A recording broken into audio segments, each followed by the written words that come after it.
सब जन अपनी आंखों को बंद करें।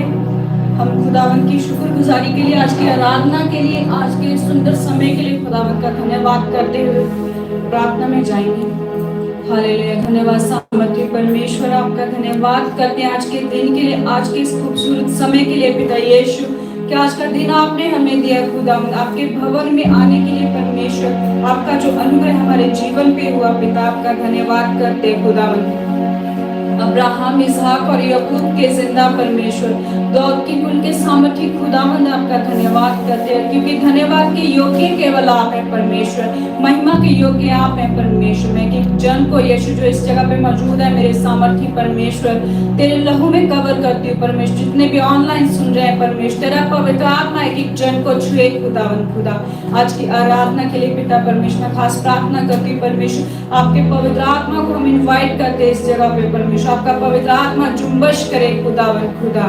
खुदावन जो भी आज का वचन हम सुने मेरे सामर्थ्य परमेश्वर, हमारे जीवनों को छुए खुदावन खुदा, और ये वचन हमारे दिलों में घर करे परमेश्वर, ये वचन जीवन में बोया जाए खुदा, हम 30 नहीं 60 नहीं 100 गुना फल लेके आए परमेश्वर। जैसे हम आज तेरे वचन को सुने, हमें अनुग्रह दे परमेश्वर, उन वचनों पे हमें चलने वाले बना मेरे खुदावन खुदा परमेश्वर। खुदावन आज की इस आराधना को, आज की इस परमेश्वर सारी मीटिंग को यीशु तेरे पवित्र जोरावर हाथों में सौंपती परमेश्वर। खुदा जिन भी बच्चों ने बाइबल रीडिंग करनी है खुदा उनको भी परमेश्वर तेरे दास को वचन सुनाने के लिए पिता यीशु तेरे पवित्र हाथों में सौंपती खुदा। आपका पवित्र आत्मा आज हमसे बात करे मेरे सामर्थ्य परमेश्वर, आपका अनुग्रह आज हमारे जीवनों पे अद्भुत रीति से हो खुदा। हर वो बंधन जो हमारे जीवन में है परमेश्वर, जो आपके भवन में आने से हमें रोकते, कोई भी रुकावट है यीशु, आपके जिंदा नाम में वो खत्म हो जाए, हर बंधन यीशु तेरे जीवन के नाम में टूट जाए। Hallelujah, thank you Jesus. धन्यवाद यीशु, बीच के समय के लिए धन्यवाद करते हैं परमेश्वर, बीच के समय में आपने हमें संभाला है खुदावन। आने वाले समय को मैं आपके लहू में छुपाती हूँ खुदावन, सारा समय आपके पवित्र हाथों में सौंपती। हमारी प्रार्थना को सुन के कबूल करें, प्रार्थना को मांगते यीशु मसीह के सामर्थ्य नाम में, आमीन।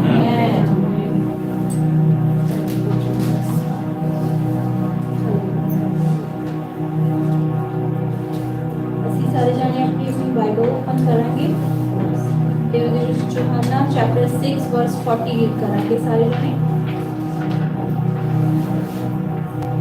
क्योंकि मेरे पिता की इच्छा यह है कि जो कोई पुत्र को देखे और उस पर विश्वास करे वह अनंत जीवन पाए, और मैं उसे अंतिम दिन फिर जिलाऊंगा।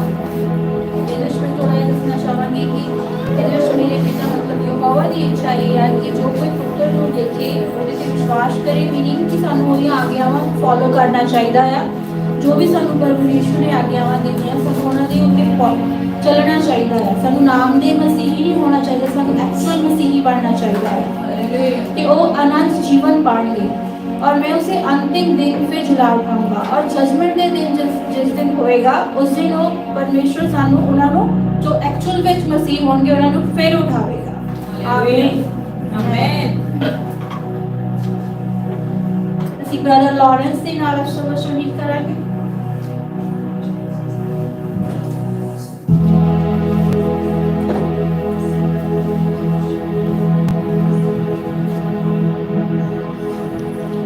आइए हम भजन संहिता 11। मेरा भरोसा परमेश्वर पर है, तुम क्यों कर मेरे प्राण से कहते हो कि पक्षी की नाई अपने पहाड़ पर उड़ जा। क्योंकि देखो दुष्ट अपना धनुष चढ़ाते हैं और अपना तीर धनुष की डोरी पर रखते हैं, कि सीधे मन वालों पर अंधेरे में तीर चलाएं। यदि नर्मदा की दाई जाएं तो धर्मी क्या कर सकता है। परमेश्वर अपने पवित्र भवन में, परमेश्वर का सिंहासन स्वर्ग में है। उसकी आंखें मनुष्य की संतान को नित्य देखती रहती है और उसकी पलकें उनको जांचती है। यहोवा धर्मी को परखता है, परंतु वह उनसे जो दुष्ट हैं और उपद्रव से प्रति रखते हैं अपनी आत्मा में घृणा करता है। वह दुष्टों पर फंदे बरसाएगा और आग और गंधक और प्रचंड लहू उनके कटोरों में बांट दी जाएंगी। क्योंकि यहोवा धर्मी है और धर्म के कामों से प्रसन्न रहता है। धर्मी जन उसका दर्शन पाएंगे। आमीन।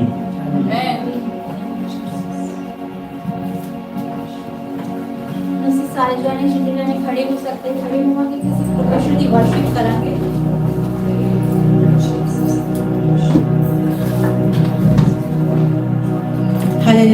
हालेलुया। साम्स में लिखा है परमेश्वर जो है हमारे दुश्मनों के सामने हमारा मेज बिछाता है। हालेलुया। इतनी कॉन्फिडेंस हमारे अंदर होनी चाहिए कि हम दुश्मन के सामने भी बैठकर भोजन कर सकते हैं। Hallelujah. Thank you Jesus. Hallelujah. Glorify God. परमेश्वर के घर में साथ में हम मिलके वर्शिप कर सकते हैं। Glory to God.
does the world, but what did he do for you?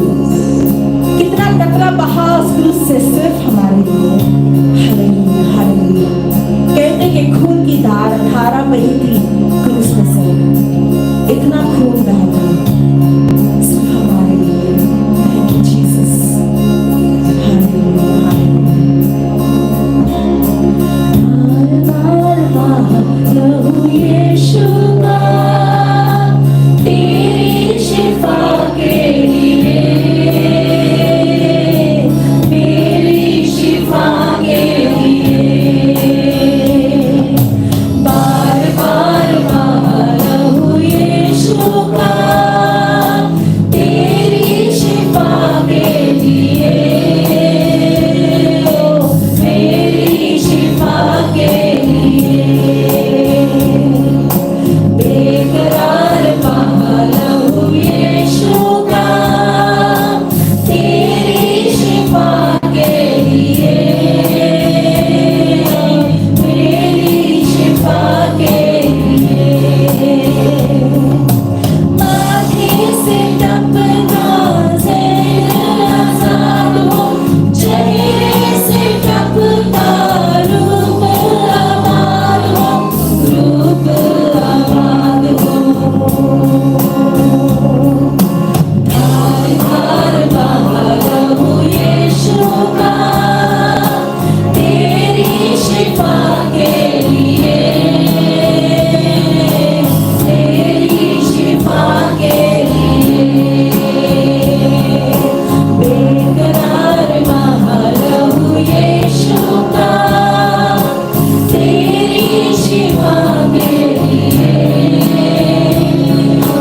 मेरी शिफा के लिए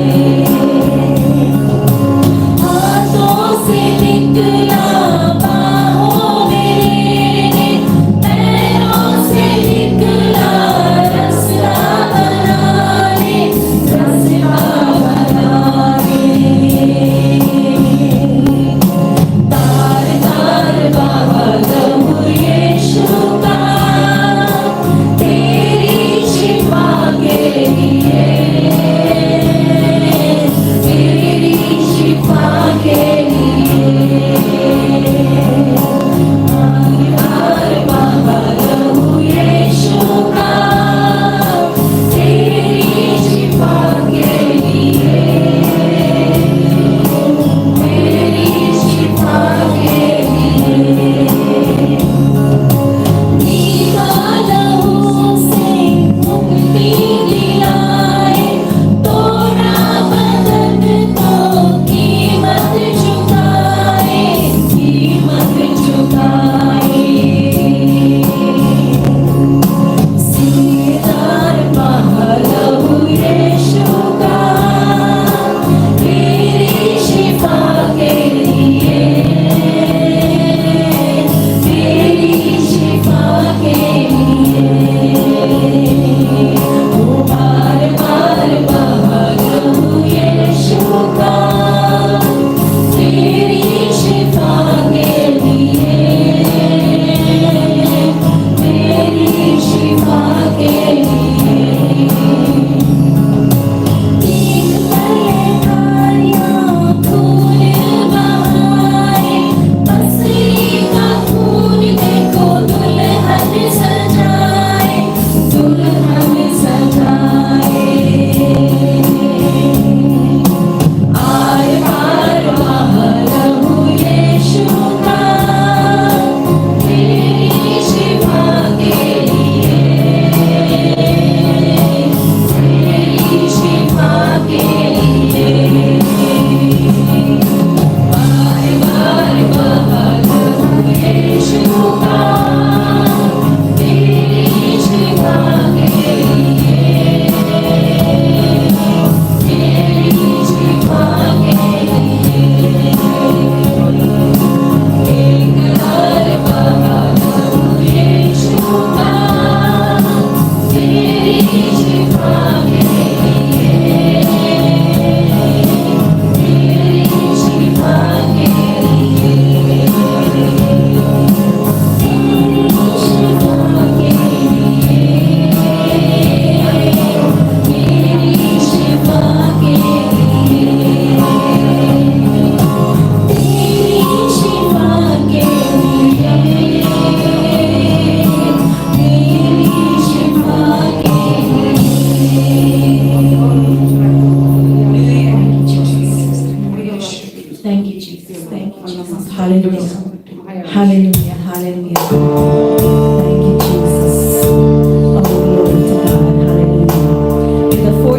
that Jesus spent in the wilderness.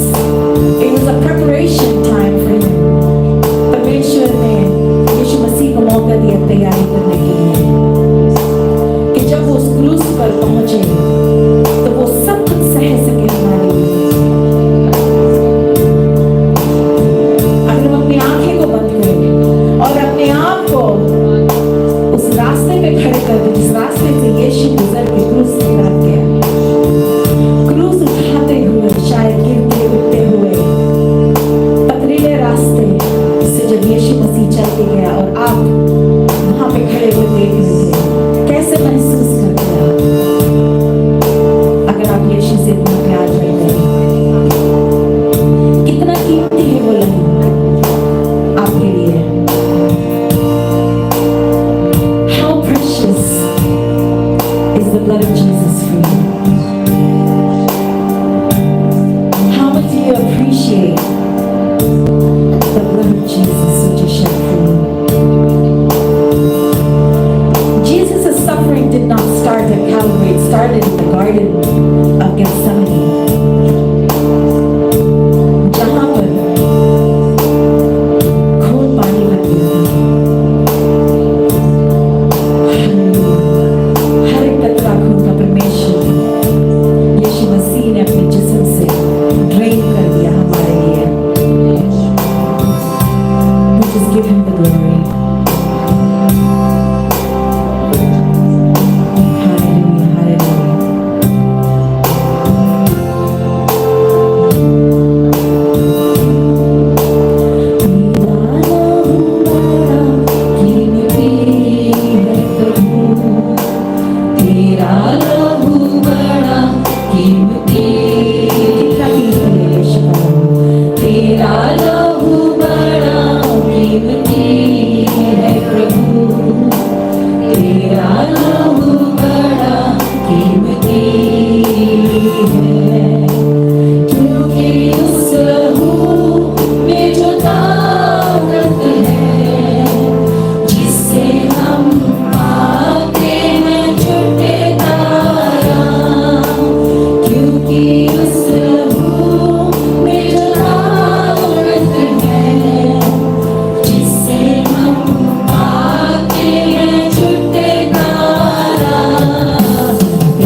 में जो ताकत है, जिससे हम पाते हैं छुटकारा, क्योंकि उस लहू में जो ताकत है, जिससे हम पाते हैं छुटकारा। तेरा नाम बड़ा कीमती है प्रभु, तेरा नाम बड़ा कीमती है, तेरा नाम बड़ा कीमती है प्रभु, तेरा नाम बड़ा कीमती है।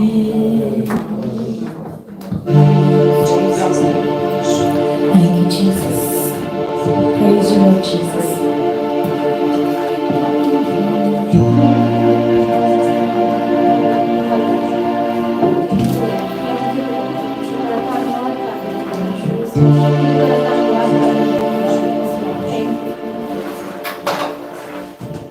उसी बच्चियों ने नाल बाइबल रीडिंग कराएंगे।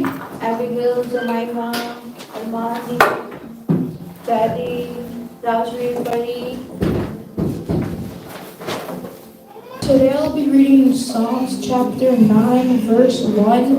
I will praise you, O Lord, with my whole heart. I will tell all your marvelous works. Amen. Submit yourselves then to God, release the devil, and he will flee from you. James chapter 4, verse 7. Submit to God, release the devil. It seems simple. So why do culture and our own lives so often say the opposite? How often do we give into temptation and resist the one leading us to our best life? Until we surrender our lives to the one who wants only good for us, only peace and light, we are subject to the one who wants to destroy us. He will leave running scared, but not until we stand with God and tell him no. How can you submit your life to God against it? I am God's masterpiece. Ephesians chapter 2, verse 10. Therefore, others like God does. Jesus once told about a man who had badly beaten and needed help. Some people saw the man but did not help. Then a man stopped and helped. He took the wounded man to a place where he could heal. The nice man paid for food and medicine for the man who was beaten. The man who helped show love and care. Jesus said that we should do the same and help people we meet. Luke chapter 10, verse 25 to 37. God bless you. God bless you. Amen. Proverbs 16, verse 3. Commit thy works unto the Lord, and thy thoughts shall be established. Amen. God bless you.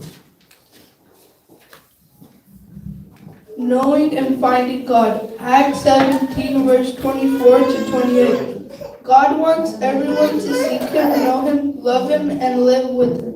Even though He made everything in heaven and earth, His greatest desire is that each and every person would look for Him. He doesn't make it hard. He doesn't hide in some faraway place. He doesn't send us on a wild goose chase. He's near to each of us because He is everywhere, waiting for us to reach out to Him. Amen. Amen. God bless you. Thank you, Piता परमेश्वर। परमेश्वर ने वचन को bless करो कि ਤੁਹਾਡੀ ਰਾਸ਼ੀ ਦੀ ਹੋਰ ਯੂਜ਼ ਕੀਤੇ ਜਾਣ ਪਿਤਾ ਪਰਮੇਸ਼ਰ ਥੈਂਕ ਯੂ। ਹੁਣ ਅਸੀਂ ਬ੍ਰਦਰ ਅਜੀ ਦੀ ਨਾਲ ਅੱਜ ਦਾ ਸਰਮਨ ਸੁਣਾਂਗੇ।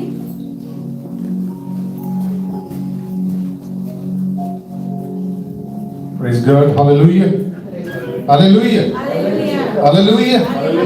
खुदा का शुक्र करेंगे आज के इस दिन, इस मौके के लिए जो आज का दिन, ये मौका उसने हमें फिर से एक बार दिया कि हम उसकी प्रेजेंस में, उसकी हजूरी में आके उसके वचनों से सीख सकें। और जैसे कि आज पाक रूह हमें जो सिखाता है उसके लिए अपने आप को तैयार करेंगे कि खुदा का रूह आज हमें क्या सिखाता है। सभी अपनी आंखों को बंद करेंगे, सिरों को झुकाएंगे, हम प्रार्थना में जाएंगे। हमारे स्वर्गीय पिता आपकी प्रेजेंस में आते हैं, आपकी हजूरी में आते हैं। खुदावंद जब आपके जिंदा कलाम से आज हम पढ़ने जा रहे हैं, जो आपका जिंदा कलाम आपने हमें दिया अपने पाकों के द्वारा, अपने नबियों के द्वारा, आज उससे हम सीखने जा रहे हैं। खुदावंद हमारे दिलों को, मनों को तैयार करें, हमारे सोचों को, विचारों को और हमारे होठों को।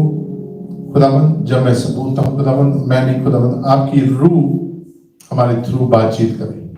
Yes Lord. और आगे का जितना समय है, जितनी खुदावंद वचन है, हम जब इसे सीखते हैं खुदावंद, ये हम सबके लिए एक आशीष बरकत होने पाए, हम सबके जीवनों के द्वारा ये इस्तेमाल हो खुदावंद। बाकी का समय आपकी नेक और पाक और जलाली हाथ में देते हैं, आपकी बेटी यीशु मसीह का नाम लेके मांगते हैं, आमीन। Praise God, hallelujah, hallelujah, hallelujah. खुदा का शुक्र करेंगे आज इस सुंदर दिन के लिए जो उसने हमारे को दिया। और बड़ा खूबसूरत आज दिन है, सनी डे है ना। और इस दिन के ऊपर हम जब देखते हैं कि खुदावंद हर एक दिन के लिए उसने लिखा है कि सुंदर दिन में, आज के दिन में उसका धन्यवाद करो, उसका शुक्रिया करो। It's every day is a blessing, है ना। Every day is a God's grace हमारे लिए। हालेलुया। तो जब हम कितने आ रहे थे, आपने एक साइन चर्च के बाहर देखा लगा हुआ था, उसके ऊपर किसी ने रीड किया, क्या लिखा हुआ था? मौका मिला हो तो कैरी ईच अदर्स बर्डन।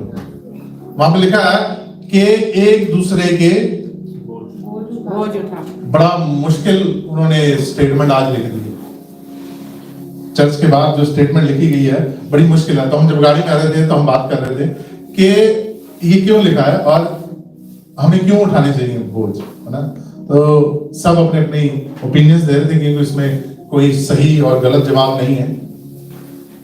और अपना बोझ उठाना तो हर कोई उठा ही रहा है, पर दूसरे का बोझ कोई नहीं उठाना चाहता, नहीं उठाना चाहता।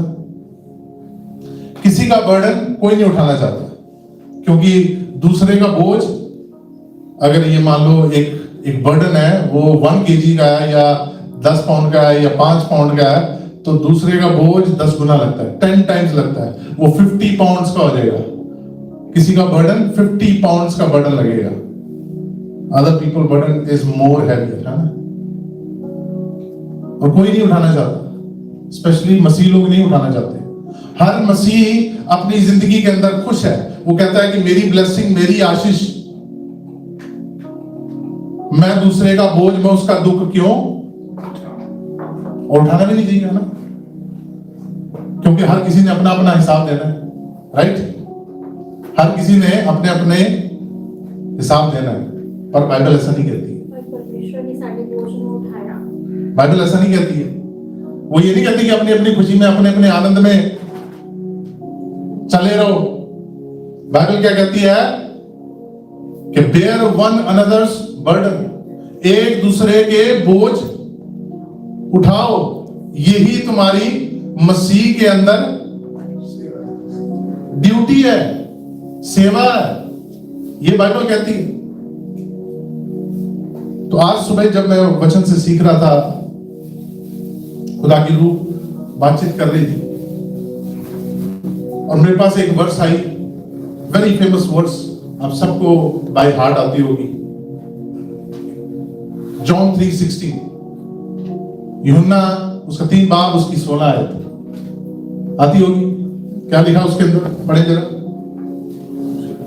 परमेश्वर ने अपना इकलौता बेटा दे दिया, जो कोई उस पर विश्वास करे लाखना और क्योंकि परमेश्वर ने जगत से ऐसा प्रेम रखा कि उसने अपना इकलौता पुत्र दे दिया, ताकि जो कोई उस पर विश्वास करे वह नाश ना हो परंतु अनंत जीवन पाए। क्या करे? God so loved the world, that he gave his only begotten Son, उसने अपना एकलौता पुत्र begotten son, that whosoever shall believe in him believe in him should not perish shall have eternal life. but have eternal, everlasting life. ना खत्म होने वाली जिंदगी, ना खत्म होने वाली दौलत। आदमी क्या चाहता है? ना खत्म होने वाला मोहब्बत, प्यार, दौलत, शांति, यही चाहता है इंसान। इसी के पीछे हम चल रहे हैं, दौड़ रहे हैं। ये सब यीशु के पास है। हालेलुया। पर बाइबल बताती है, बाइबल की एक बड़ी अच्छी वर्स है, वो कहती है कि उसने कोई पाप नहीं किया पर उसके ऊपर फिर भी पाप, उसको पापी ठहराया गया। He who not sin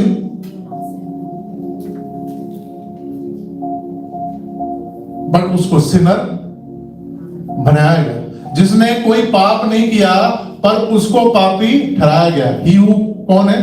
ये यीशु के बारे में बात कर रहा है, talking about Jesus, Jesus of Nazareth, उसके बारे में बात कर रहे हैं। और बाइबल क्या कह रही है कि वो किसका बोझ उठा रहा था क्रूस के ऊपर? पर मसीह लोग आज दूसरे का बोझ नहीं उठाना चाहते हैं।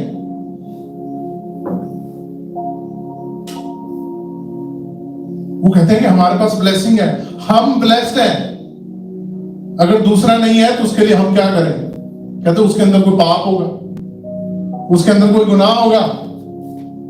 हम बीमारी में नहीं है, दूसरा बीमारी में है, तो उसकी कोई गलती होगी, उसका कोई गुनाह होगा। पर यीशु ने तो ऐसे फॉलोअर्स मांगे नहीं थे। क्रिश्चियंस का मतलब क्या है? क्रिश्चियन, हम कह देते कि हम क्रिश्चियन हैं, क्रिश्चियन का मतलब है फॉलोअर ऑफ क्राइस्ट। क्या यीशु ने ऐसे फॉलोअर ऑफ क्राइस्ट मांगे थे? चाहे थे? उसने कैसे चाहे? वो कैसे मांग रहा था? अब बड़ी प्रॉब्लम है। मसीह, मेरे को बहुत सारे फोन या मैसेज आते हैं, वो कहते हैं कि आप चर्च के अंदर ही प्रीच करते हो, आप बाहर के लोगों को प्रीच नहीं कर रहे। वो कहते हैं कि आपकी जो मिनिस्ट्री होनी चाहिए, आपकी मिनिस्ट्री होनी चाहिए कि बाहर जो अन्य जाति है उसको प्रीचिंग होनी चाहिए। पर यीशु तो कहता है कि सबसे पहले कहां से शुरू करो? चेलों को बोला कि अपने घर से शुरुआत कर। यीशु ने उनसे प्रचार किया। जेम्स चैप्टर, मसीह लोगों का सबसे बड़ा जो प्रॉब्लम हमारा चल रहा है, चर्च के अंदर जो चल रहा है, उसके बारे में यीशु क्या कहता है? याकूब की किताब, उसका 3 बाब उसकी 11 आयत। जब हम ये काम करते हैं, जब हमारी लाइफ ऐसी होती है, तो हम फॉलोअर ऑफ क्राइस्ट नहीं, हम क्रिश्चियन रह जाते हैं। सिर्फ मसीह के पीछे चलने वाले मसीह नहीं, सिर्फ मसीह का नाम लेके चलने वाले मसीह रह जाते हैं। क्या कहता है वो? कहता है कि एक चश्मे से, हाँ जी पढ़ते हैं जरा। क्या सोते कि एक ही मुंह से मीठा और खारा जल दोनों निकलते हैं? अब इसलिए यीशु मसीह कहता है, you can not love two masters. कहता है कि आप दुनिया से भी उतना प्यार और मसीह से भी उतना प्यार नहीं कर सकते। मसीह लोगों के जीवन जो है वो अलग होने चाहिए। There can not be two taste of waters. एक ही चश्मे के अंदर से 2 स्वाद के पानी अगर उसमें से निकल रहा है, तो उसका भी एग्जांपल बाइबल में दिया है कि तुम किसकी तरह हो? वो लुसूदिया की कलीसिया की तरह हो, जो ना तो ठंडे हैं ना गर्म है, चल रहे हैं दुनिया के साथ। और बहुत सारे इस बात से बड़े गुस्से भी हो जाएंगे कि हमें ऐसे कह दिया। और वो गुस्सा हुए। लुसूदिया की कलीसिया, जब वो पौलुस लिख रहा है तो उनको वो लिख के ही बोल रहा है, और वो गुस्सा हुए। वो कहता है कि तुम क्या हो, ना तो तुम ठंडे हो और ना तुम इस साइड हो ना तुम उस साइड, तुम बीच में चल रहे हो। कहने को क्या हो, तुम क्रिश्चियन हो। कहने को हम क्रिश्चियन हैं, पर हम ना ठंडे हैं हम ना गर्म, नाइदर हॉट नॉट कोल्ड। और ये क्या कहता है, वचन के द्वारा कहता है कि दोनों पानी नहीं निकल सकते। मसीह बंदे के जीवन के अंदर ये दोनों काम नहीं हो सकते हैं, या तो वो मीठा होगा या वो फिर सॉल्टी होगा। आप दोनों नहीं हो सकते हो, आप दोनों फ्लेवर लेके लोगों के साथ नहीं चल सकते हैं। मसीह लोगों को एक मसीह को दूसरे मसीह का बोझ उठाना पड़ेगा। ये मसीह जीवन की रिक्वायरमेंट है। आप अकेले सोलो क्रिश्चियन लाइफ नहीं जी सकते। आप अकेले में अपना जीवन नहीं बिता सकते हैं। ये doctrine total out of Bible है जो बता रहे, क्योंकि वो कहता है कि एक स्रोते में से क्या कहता है, मीठा और खारा जल नहीं निकलेगा। अंजीर के पेड़ के ऊपर ऑलिव के फल नहीं लग सकते, इसी चैप्टर में लिखा हुआ है। कहता है अंजीर के पेड़ के ऊपर ऑलिव के फल नहीं लग सकते। अंजीर पे अंजीर लगेगा, आम के पेड़ पे आम ही लगेंगे, वो दोनों नहीं लग सकते उसके ऊपर। अगर आप मसीह में हैं तो आपका कैरेक्टर, आपका बिहेवियर, आपका उठना, आपका बैठना, आपका लोगों से बोलना, आपका चलना, आपका हर चीज मसीह जैसा ही होगा। अगर मैं मसीह हूं, मेरा नाम मसीह है, तो मेरी बिहेवियर, मेरा कैरेक्टर सब मसीह जैसा होना चाहिए। अगर नहीं है तो फिर मैं मसीह नहीं हूं।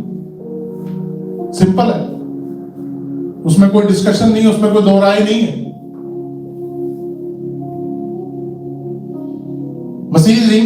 मसीह बंदा दो जिंदगियां, दो तरीके की जिंदगी नहीं जी सकता, कभी नहीं जी सकता। बाइबल बताती है कि यहूदा जी रहा था, वो यीशु के साथ साथ चल रहा था। कितने साल? 3 साल वो यीशु के साथ साथ रहा। वो दोनों जिंदगियां जी रहा था। वो दुनिया के साथ भी था और यीशु के साथ भी था। एंड में क्या हुआ? सुसाइड। आज अगर हम मसीह जिंदगी जी रहे हैं तो वो कहता है कि मसीह का लाइफ डिफरेंट है।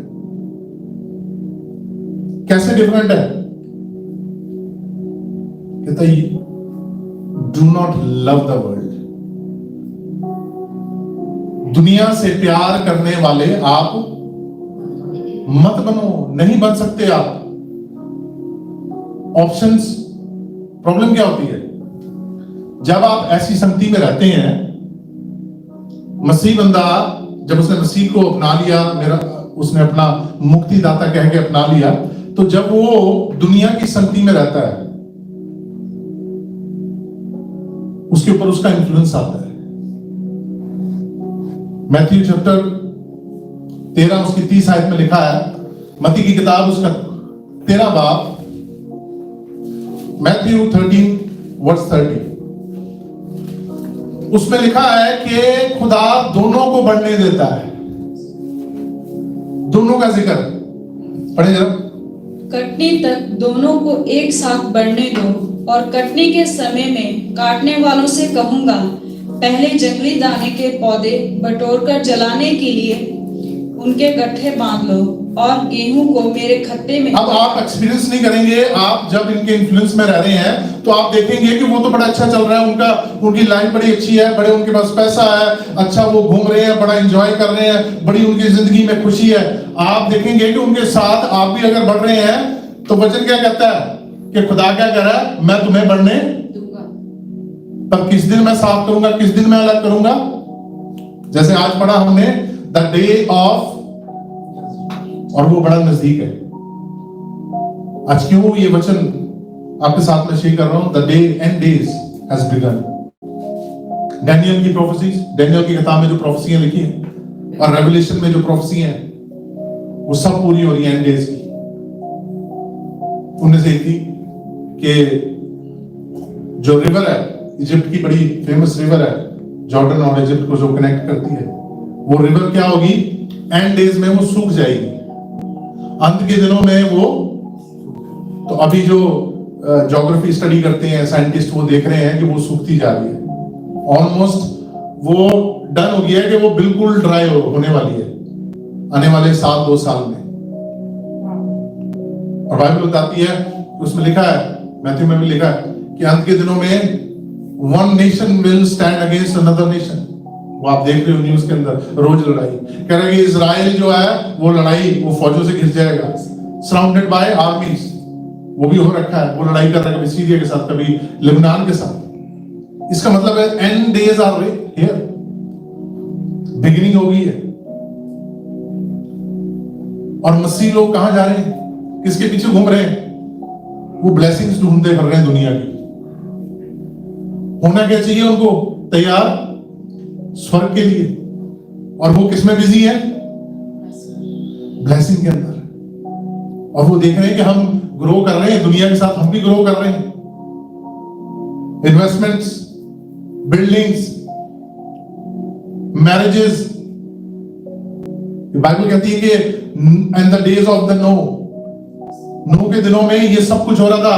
कंस्ट्रक्शन हो रही थी बहुत जबरदस्त, इन्वेस्टमेंट्स हो रही थी, बिल्डिंग्स बन रही थी, लोग शादी ब्याह कर रहे थे और खुशियां मना रहे थे। बाइबल बोलती है कि एंड के दिनों में नॉलेज बढ़ जाएगी। आज देख रहे हैं आप, हर बंदे के पास नॉलेज है।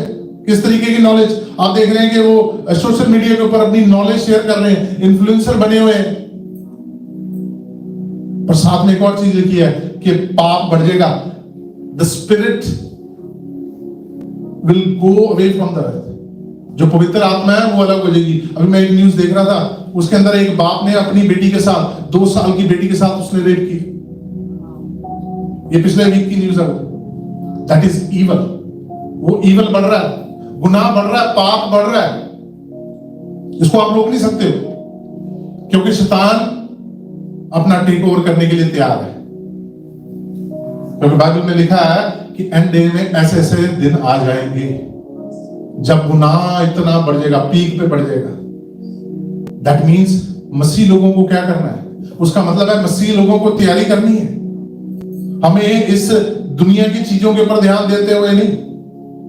मैथ्यू इसलिए उसने स्पेसिफिकली मेंशन किया गया कि तुम मेरे राज की खोज करना, तुम्हारी जरूरतें मैं पूरी करूंगा, तुम्हें किसी चीज की कमी नहीं आने देगी, पर मेरे राज किंगडम से पीछे मत हटना, दुनिया के साथ मत जुड़ जाना। ग्रो करने के चक्कर में कहा कि तुम ग्रो हो जाओगे, you can grow, but the day of judgement, जिस दिन वो दिन आएगा, उस दिन क्या होगे? तुम किसी उस घास में शामिल मत हो जाना जो क्या जाए, जलाई जाए। वैसे कहता है कि तुम उसमें शामिल मत हो जाना कि तुम्हें जलाया जाए। You have to be ready कि आप उस रैप्चर के अंदर उठाए जाएं, जो उस ट्रबुलेशन, जो अंत के दिन की, जो आखिरी समय के अंदर जो विपताएं आने वाली हैं, उसके अंदर तुम्हें सहना। उसके लिए तभी हम रेडी हो सकते हैं जब हम सेपरेट होंगे। सेपरेट को उठाया जाएगा। सेपरेट के अंदर करैक्टर, सेपरेट के अंदर बिहेवियर, सेपरेट के अंदर आपका बोलना, आपकी जुबान। याकूब के अंदर ही लिखा हुआ है 5वें बाब में, ये जो हमने पढ़ी अभी वर्ष 2 फाउंटेन्स वाली, वो जुबान की भी बात कर रहा है, उसमें लाइफ की भी बात कर रहा है, हर चीज की बात कर रहा है। एक ही जुबान से आप किसी को कर्ज कर रहे हैं और एक ही जुबान से आप खुदा का शुक्र नहीं कर सकते। बाइबल बताती है नहीं कर सकते। आप अपने मन में हो सकते हैं सेल्फ राइचियस। कल हम वचन शेयर कर रहे थे, शाम को बैठे तो वचन में, शायद मैंने पहले भी एक बार बताया कि हमारे मन के ख्याल खुदा के ख्याल नहीं होते। आप और मैं अपनी प्रार्थना कर रहे हैं, हमारा मन का ख्याल है और उसी को हम बोल दें कि ये परमेश्वर ने मुझे थॉट दिया। नहीं, परमेश्वर के थॉट इसमें है। इसी में है सिर्फ। ये जो दी गई है ये उसके, उसने अपने नबियों को दिए, कहा कि देखो ये थॉट्स हैं, this is my thoughts for you, ये मेरे ख्याल आते हैं आपकी और मेरे लिए। खुदावन कहता है कि ये मेरे ख्याल तुम्हारे और मेरे लिए हैं, और तुम्हारे लिए भलाई के हैं, जिसमें बातें लिखी गई हैं तुम्हारी भलाई के लिए लिखी गई हैं। Praise God. जितना भी लिखा गया है आपकी और मेरी भलाई के लिए लिखा गया है, किसी की भलाई के लिए नहीं, आपकी और मेरी, जितने यहाँ बैठे हैं और जितने इसको सुन रहे हैं मीडिया के थ्रू, उन सबकी भलाई के लिए ये लिखी गई है बातें। जोशुआ को इसलिए बोला, क्या बोला जोशुआ को? कहा कि दिन रात तेरा मन किस पे रहे? कि तेरी जो गाइडेंस कर रहे हैं, या तेरे साथ लड़ रहे हैं, या जो तेरे प्रोटेक्शन में खड़े हैं, तेरे जनरल, या जो जिनको तू लीड कर रहा है, या तेरी बीवी, या तेरे माँ, नहीं। उसने क्या लिखा? खुदा ने जोशुआ को स्पेसिफिक इंस्ट्रक्शन दी, उसको स्पेसिफिकली बोला कि तेरा मन हमेशा किसके ऊपर रहे? इस वचन के ऊपर रहे, जो सिर्फ और सिर्फ मेरे मुंह से निकला है। तेरा ध्यान इन वचनों के ऊपर रहे जो मेरी ओर से हैं। ना उसकी मां बोला, ना उसकी बीवी बोला, ना उसका बाप को बोला, ना किसी और के बारे में जिक्र किया। खुदा ने सिर्फ और सिर्फ जिक्र किया। क्यों? क्योंकि ये हमेशा रहने वाला है। माँ, बाप, बहन, भाई, रिश्ते जितने भी आपने बनाए हैं इस धरती पर रहते हुए, वो सब खत्म हो जाएंगे, पर ये खत्म होने वाला नहीं है। इसलिए बोला कि ध्यान इसके ऊपर लगाना।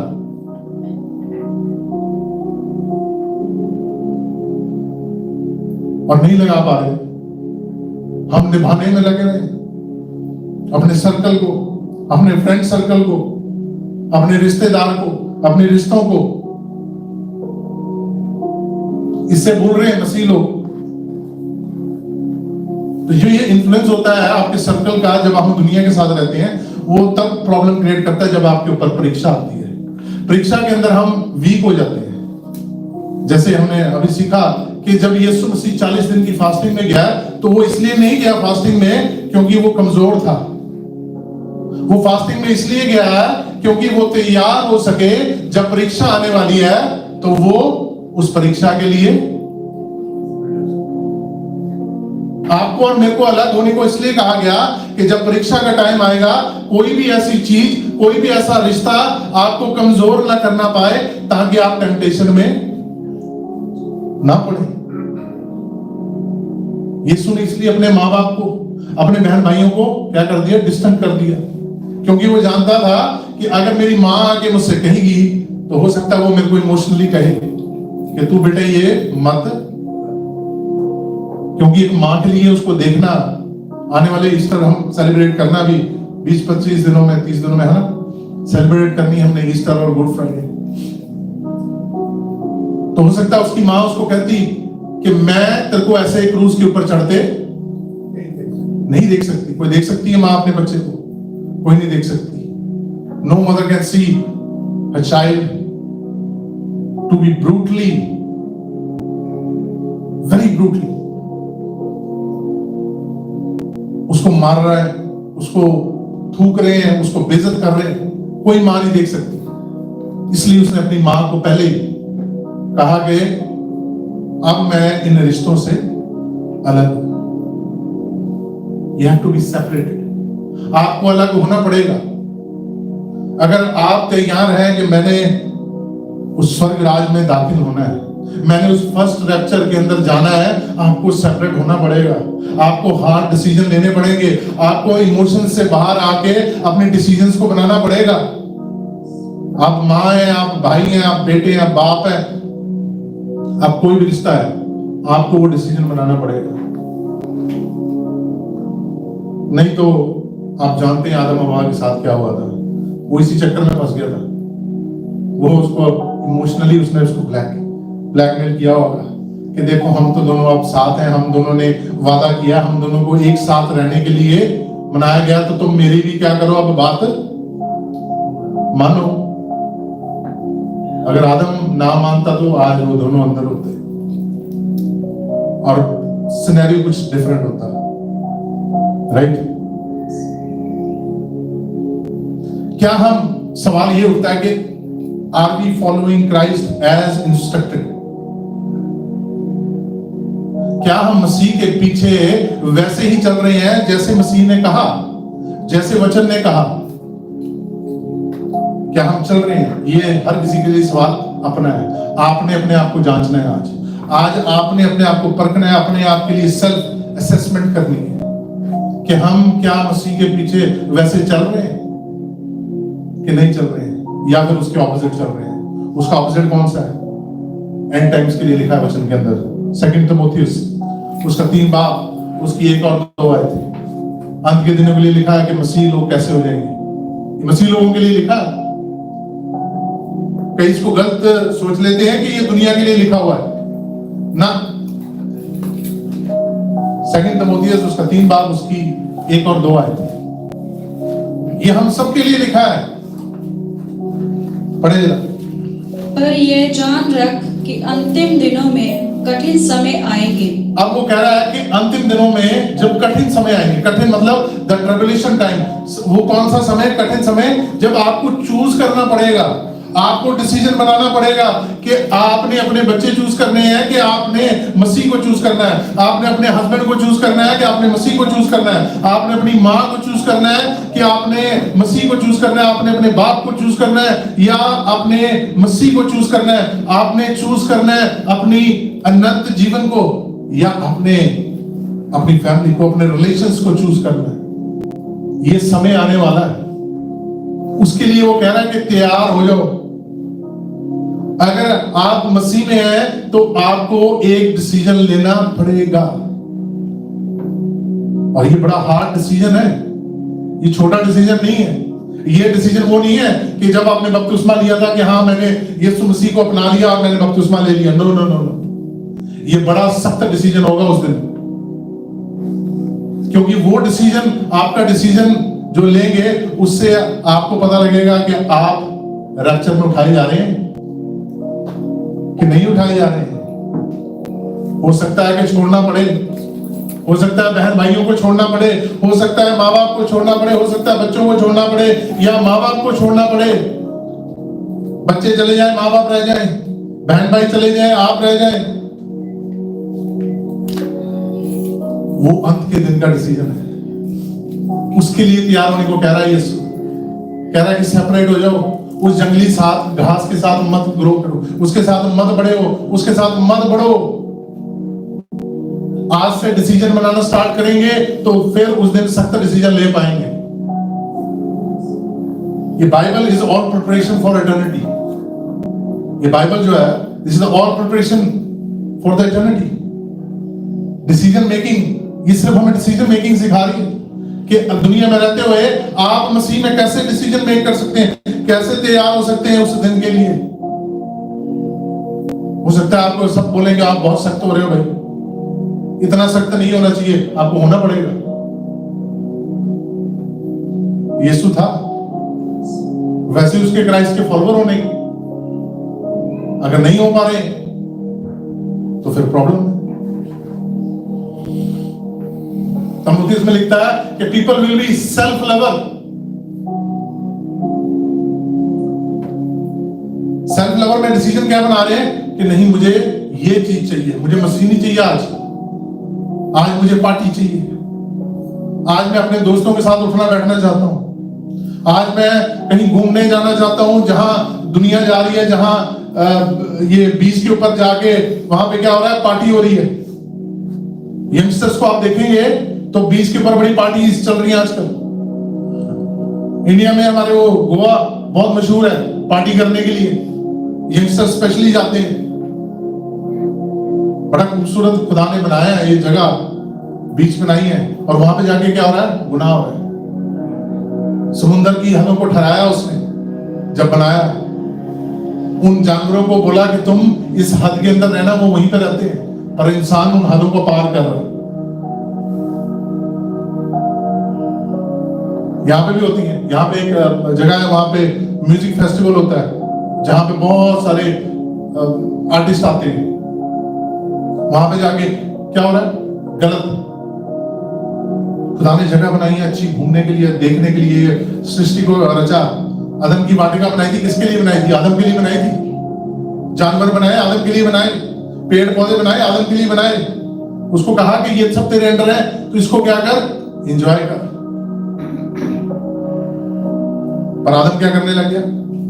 हवा के कहने पे वो गलत, जिस चीज से मना किया था वो करने लग गया। आज भी बहुत सारे लोग वो करते हैं गलत। उसमें लिखा सेल्फ लवर, फिर कहता है एरोगेंट। पढ़ेंगे ना हिंदी में। क्योंकि मनुष्य स्वार्थी, धन का लोभी, धन का लोभी, पैसे से इतना प्यार। वचन में लिखा है कि जहां तेरा धन है वहां तेरा मन भी होगा। कहां होगा हमारा मन? जहां हमारा धन होगा। अगर हमारा धन इंडिया में है तो हमारा मन भी वहीं पे होगा। अगर कहीं और है, किसी जगह पे है, तो हमारा मन भी वहीं पे होगा। क्यों ध्यान रहेगा कि पता नहीं उस पैसे के साथ क्या हो रहा है, उस धन के साथ क्या हो रहा है। धन के ऊपर ध्यान रहता है, क्या करना है हमने उस धन के साथ, कैसे उसको हम और आगे बढ़ा सकते हैं। और बहुत सारे इसको बोलते हैं कि आप अगर दुनिया में, तो आपको करना तो है ही है, इसको अपनी जनरेशन के लिए करना है। पर वचन नहीं कहता है। आज के समय में वचन क्या कह रहा है? वचन कह रहा है कि अपने बच्चों के लिए ये प्रार्थना करो कि उस अंत के दिन ये ना। यीशु अपने उन औरतों को कह रहा था कि मेरे लिए मत रो। किसके लिए रो? अपने बच्चों के लिए रो, क्योंकि मैं तो चला जाऊंगा, उन्होंने यहां पे रहना है। Cry for your children because days are not good। कहता है कि दिन अच्छे नहीं आने वाले हैं अपने बच्चों के लिए। रो। अभी जो एक मैंने आपको वो न्यूज बताई है, वो कितनी घिनौनी न्यूज है। इससे इवल क्या चीज हो सकती है? इससे शैतानी चीज और क्या हो सकती है कि एक बाप अपनी 2 साल की बेटी को, इससे ऊपर कुछ नहीं है। इससे पता लगता है कि दुनिया is going into darkness, world is going into darkness, and church need to, मसीह लोग और कलीसिया को जरूरत है कि वो प्रार्थना में जाएं, अपना समय ज्यादा से ज्यादा प्रार्थना में बिताएं। साथ में कहता है कि एंड डेज में, वैसे कहता है कि एंड डेज में इकट्ठे होकर प्रार्थना करने से बात मत आओ, अकेले नहीं, क्योंकि अकेले तो आपको शैतान घेर लेगा। अगर आपको अकेले, कहता ना कि जब जैसे हम लोग लड़ाई लड़ने जा रहे हैं तो अकेला बंदा नहीं जाता ना, कहे जाती है आर्मी इकट्ठे होकर जाती है, स्ट्रेटेजी बना के वो लड़ाई करने जाती है।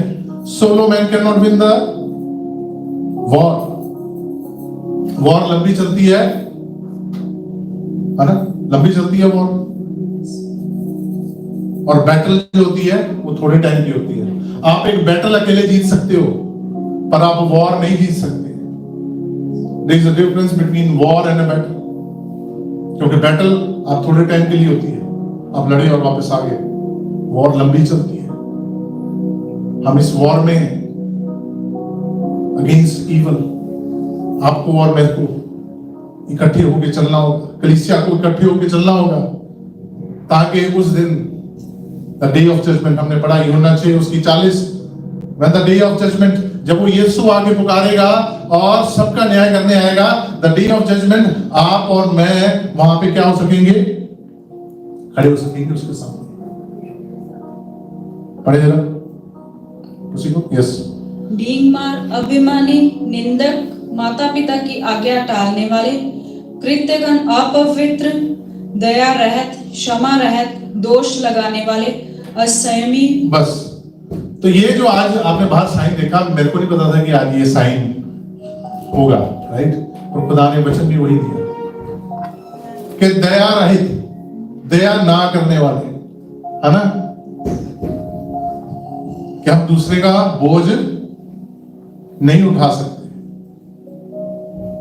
It's not talking about financial बोझ।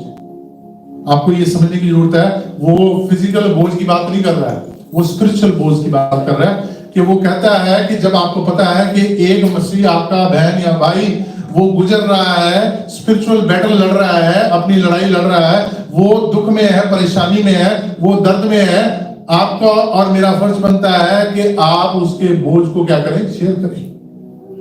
आप उसके लिए क्या कर सकते हैं?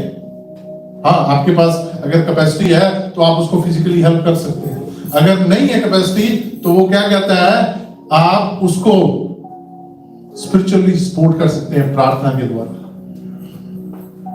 किसके द्वारा? प्रार्थना के द्वारा। और यही चीज हम नहीं कर पाते। कैसे करेंगे हम, जब हम एक दूसरे के साथ कनेक्टेड ही नहीं है? हम कनेक्टेड नहीं है, हम सिर्फ मिलते हैं थोड़े टाइम के लिए, हम कनेक्टेड नहीं है। जब आप कनेक्टेड होते हैं, एक माँ कनेक्टेड होती है अपने बच्चे के साथ, तो बच्चे को थोड़ी सी भी दर्द हो तो माँ क्या करती है, भागी जाती है, मेरे बच्चे को क्या हो गया, मेरे को महसूस हो रहा है, भले दूर हो, मेरे को महसूस हो रहा है कि वो ठीक, कहते हैं ना, आपको दर्द होता है, आपको बेचैनी होती है। वैसे ही वो कहता है कि एक दूसरे के लिए मसीह लोगों को बेचैनी होनी चाहिए कि मेरा बहन या भाई किसी दर्द में है, किसी परेशानी में है, मुश्किल में है। अगर नहीं हो रहा है तो आप इस एरिया के अंदर वीक चल रहे हैं, आपका कनेक्शन होना चाहिए। You have to be connected. क्योंकि मैं सोचता हूं कि अगर यहां पे हम कनेक्टेड नहीं है तो वहां पे कैसे कनेक्टेड होंगे? वहां पे कैसे कनेक्ट करेंगे? वहां पे बोलेंगे मैं इधर जा रहा हूं, आप इधर जाओ, क्योंकि वहां पे तो लिखा है कि वहां पे सब एक होंगे, है ना, एक ही जगह पे होंगे सब। तो वहां पे कैसे हम फिर कनेक्ट करेंगे? ये बड़ी सोचने वाली बात है। आप सोचना कि हम यहां पे, क्योंकि वहां पे एक ही सोर्स होगा सारी चीजों का। यहां पे तो हम सब अपना अपना कमा रहे हैं, खा रहे हैं, जो भी अपना अपना कर रहे हैं। वहां पे सब चीजों का सोर्स एक ही है। तो हम क्या करेंगे? खुदा से सवाल करेंगे, आप उसको इतना प्यार क्यों करते हो, मेरे को क्यों नहीं करते? Can question it. अगर आप कर भी लेंगे तो आपको आगे से जवाब क्या आएगा? किसकी मर्जी है? खुदा की मर्जी है। फिर क्या करेंगे आप? क्या करेंगे वहां पे? वहां से भागेंगे, निकल जाएंगे? Can you run from there? नहीं, हम वहां से नहीं जा सकते हैं। इसलिए वो कहता है कि आपने डिसाइड करना है, आज आपका डिसीजन है कि हमने कौन से क्रिश्चियन बनना है, कौन से फॉलोअर ऑफ क्राइस्ट बनना है, जो मसीह के पीछे चलने वाले हैं, या जो मसीह का नाम लेके बस अपना गुजर बसर कर रहे हैं, या जो मसीह का सिर्फ नाम रखा हुआ है कि हम क्रिश्चियन हैं और हम वो लाइफ नहीं जी रहे हैं। या तिमोथियस के एंड में लिखा है कि एंड डेज वाले क्रिश्चियन ना बन जाना, लोग करने वाले।